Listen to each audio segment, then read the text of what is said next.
परिचय। हे रश्मि, मधुमक्खी के छत्तों में उन छेदों को देखो। हाँ, मधुमक्खियाँ कितने सुंदर छत्ते बनाती हैं। क्या तुमने उन छत्तों पर ध्यान दिया है? वे एक प्रतिरूप में हैं। हाँ, वे एक प्रतिरूप में हैं। प्रकृति में हम बहुत सी चीजों में प्रतिरूप प्राप्त कर सकते हैं। चीजें जैसे? जैसे पाइन कोन। वाह, मैंने पहले कभी इस प्रतिरूप पर ध्यान नहीं दिया था। हमारे गणित के अध्यापक ने हमें इनमें से एक प्रतिरूप के बारे में पढ़ाया था, जो उत्तरोत्तर पद अपने से पहले के पदों में एक निश्चित संख्या जोड़ने से प्राप्त होते हैं। ये मजेदार है। मैं भी ऐसे प्रतिरूपों के बारे में जानना चाहती हूँ। ठीक है, तो आओ मैं तुम्हें इसके बारे में विस्तार से बताता हूं। उद्देश्य। इस पाठ के अंत में आप निम्न करने में सक्षम हो जाएंगे: समांतर श्रेणी की व्याख्या करना, पदों और सार्व अंतर को परिभाषित करना, समांतर श्रेणी का व्यापक रूप लिखना, समांतर श्रेणी का nवां पद ज्ञात करना, दी गई समांतर श्रेणी के प्रथम n पदों का योग ज्ञात करना, समांतर श्रेणी से संबंधित उदाहरणों को हल करना।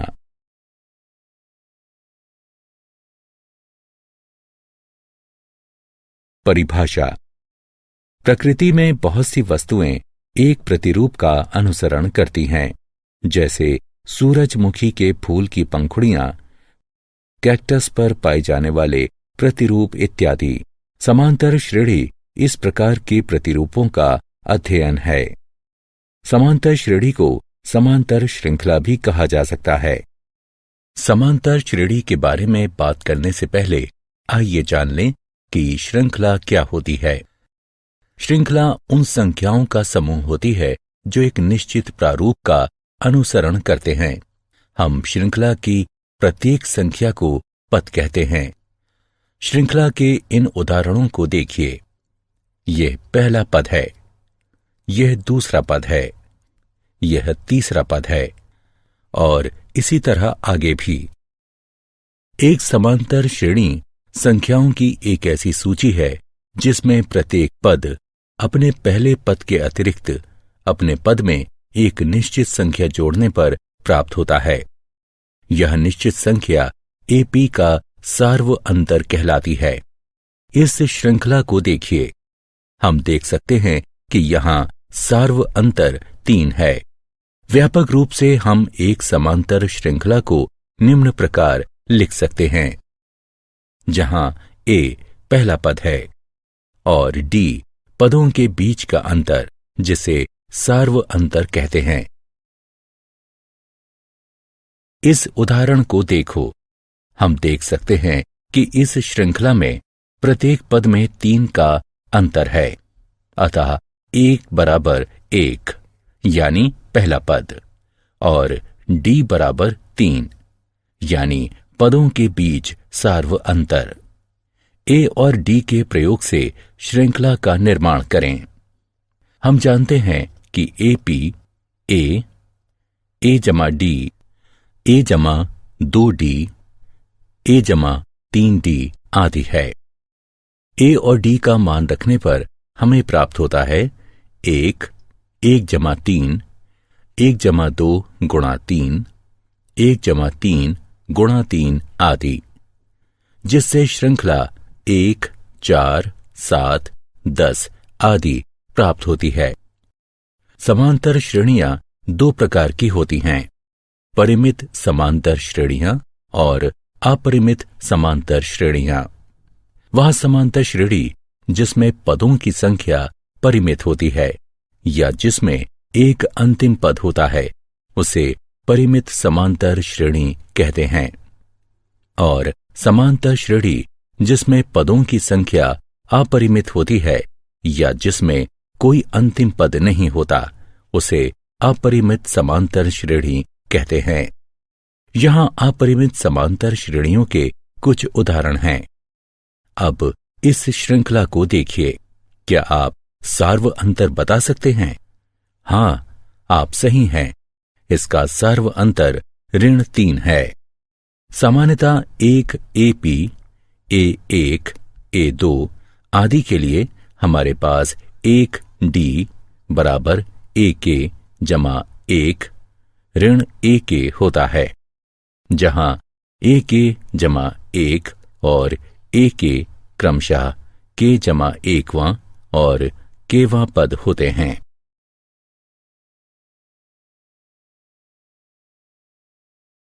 उदाहरण। आइए कुछ उदाहरण हल करें। इस श्रृंखला को देखिए। हम ज्ञात करेंगे कि ये संख्याएं AP बनाती हैं या नहीं। यहां A1 ऋण 3 है, A2 ऋण 3 है, A3 ऋण 3 है, इत्यादि। आइए A2 ऋण A1 ज्ञात करें, जो कि 3 ऋण 3 के बराबर है, जो कि 3 जमा 3 बराबर 6 के है। साथ ही A3 ऋण A2 बराबर ऋण 3 बराबर ऋण 6 है। इसी तरह A2 ऋण A1 A3 ऋण A2 के बराबर नहीं है। दी गई श्रृंखला समांतर श्रेणी नहीं है।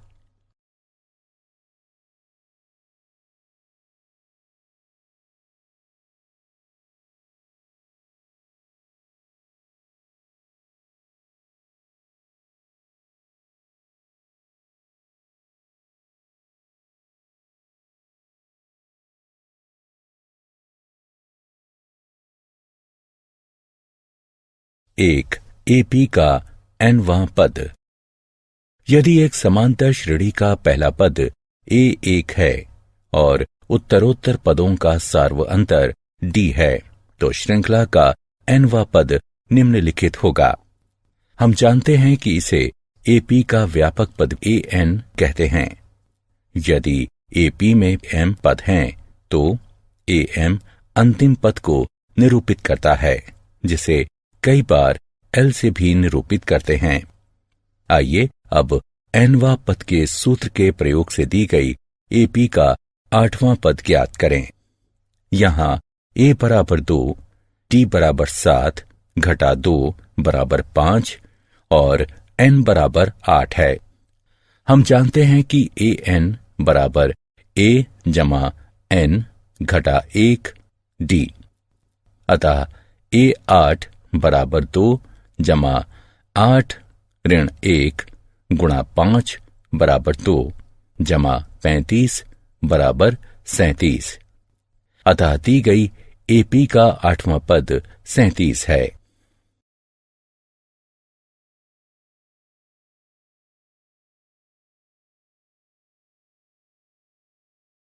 उदाहरण।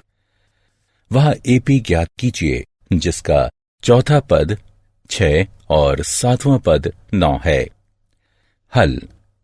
दिया गया है कि चौथा पद 6 और 7वां पद 9 है। अतः A4 बराबर A जमा 4 घटा 1 D। इसलिए जो A जमा 3D बराबर 6 के है, इसे 1 के रूप में अंकित कीजिए और A7 बराबर A जमा 7 ऋण 1 D, जो कि A जमा 6D बराबर 9 के है, इसे 2 के रूप में अंकित कीजिए। अब रैखिक समीकरण युग्म 1 और 2 को हल करने पर हमें प्राप्त होता है A बराबर 3 और D बराबर 1। अतः वांछित AP 3, 4, 5, 6, 7 है।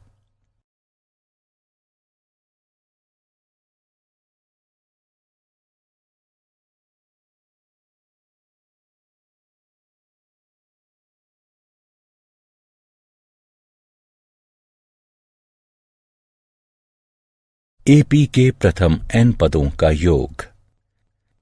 हम जानते हैं कि AP का nवां पद AN बराबर A1 जमा N ऋण 1 D होता है। मान लीजिए कि एपी के प्रथम n पदों का योग s है, अतः हमारे पास है s बराबर a जमा a जमा d जमा a जमा 2d जमा इत्यादि जमा a जमा n ऋण 1 d। इसे 1 के रूप में अंकित कीजिए। अब हम इन पदों को उल्टे क्रम में लिखेंगे, अतः हमें प्राप्त हुआ s बराबर a जमा n ऋण 1 d जमा a जमा n ऋण 2 d जमा इत्यादि जमा a जमा d जमा a। इसे 2 के रूप में अंकित कीजिए। अब एक और 2 का योग करने पर हमें निम्न प्राप्त होगा। ये एपी के प्रथम n पदों का योग है। इसे हम निम्न रूप में भी लिख सकते हैं। हम जानते हैं कि a जमा n ऋण 1 d a n है, अतः s हो जाता है n बटे 2 गुणा a जमा a n। हम अंतिम पद a n को l के रूप में भी लिख सकते हैं, अतः s हो जाता है n बटे 2 गुणा a जमा l।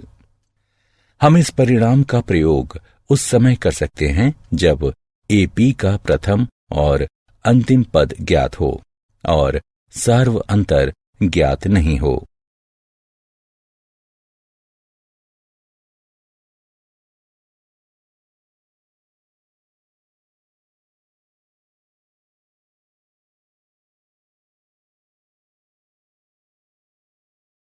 उदाहरण AP बराबर 2, 4, 6 इत्यादि के प्रथम 40 पदों का योग ज्ञात कीजिए। हम देख सकते हैं कि दी गई श्रेणी AP है, जिसका प्रथम पद a बराबर 2 और सार्व अंतर d बराबर 2 है। हमें प्रथम 40 पदों का योग ज्ञात करना है, अतः n बराबर 40। हम जानते हैं कि s बराबर n बटे 2 2a जमा n ऋण 1 d, अतः s 40 बराबर 40 2 गुणा 2 जमा 40 ऋण 1 2 बटे 2, जो कि 20 4 जमा 78 बराबर 1640 के बराबर है। अतः AP के प्रथम 40 पदों का योग 1640 है। प्रथम 1000 धनात्मक पूर्णांकों का योग ज्ञात कीजिए। मान लीजिए कि s बराबर 1 जमा 2 जमा 3 जमा इत्यादि जमा 1000। AP के प्रथम n पदों के योग का सूत्र प्रयोग करने से हमें निम्न प्राप्त होगा और n का मान रखने पर निम्न। यह 500 गुणन 1001 के बराबर है, जो कि 500,500 होता है। अतः प्रथम 1000 धनात्मक पूर्णांकों का योग 500,500 है।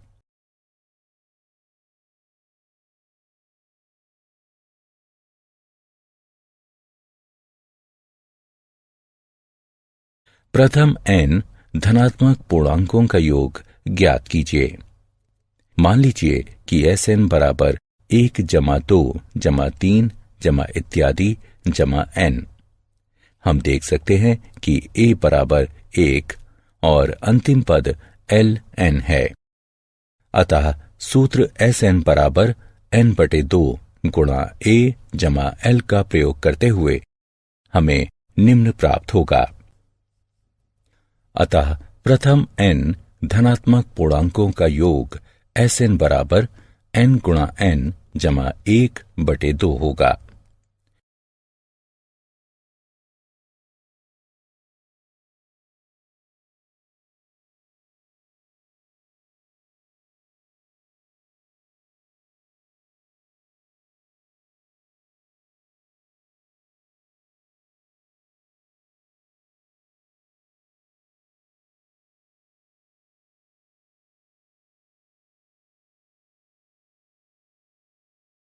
उस एपी के प्रथम 19 पदों का योग ज्ञात कीजिए जिसका nवां पद 2n जमा 1 है।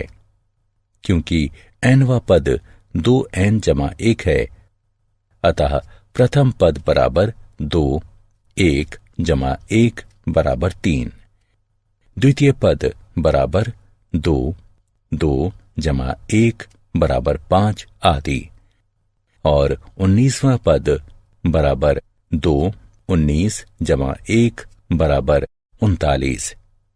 अतः संख्याओं की सूची जो हमें प्राप्त होती है 3, 5, 7 इत्यादि 39।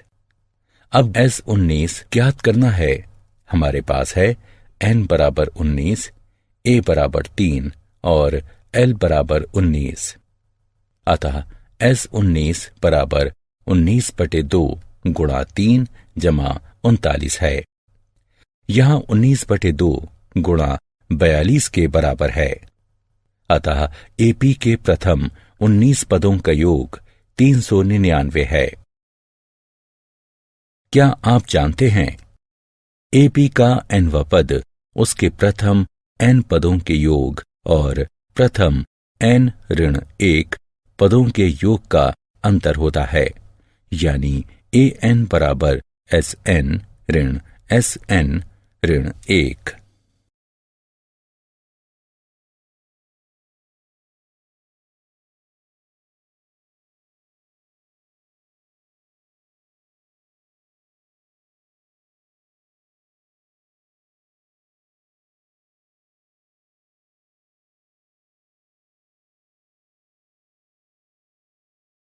सारांश। आइए हमने जो कुछ सीखा है उसे संक्षेप में दोहराएं। एक समांतर श्रेणी संख्याओं की एक ऐसी सूची है जिसमें प्रत्येक पद अपने पहले पद के अतिरिक्त अपने पद में एक निश्चित संख्या जोड़ने पर प्राप्त होता है। निश्चित संख्या d को सार्व अंतर कहते हैं। एपी का व्यापक रूप a जमा d, a जमा 2d, a जमा 3d आदि होता है। एक एपी जिसका प्रथम पद a और सार्व अंतर d हो, उसका nवां पद या व्यापक पद an बराबर a जमा n ऋण 1 d होता है। एपी के प्रथम n पदों का योग निम्न होता है। यदि L परिमित एपी का अंतिम पद यानी nवां पद है तो एपी के सभी पदों का योग निम्न होता है।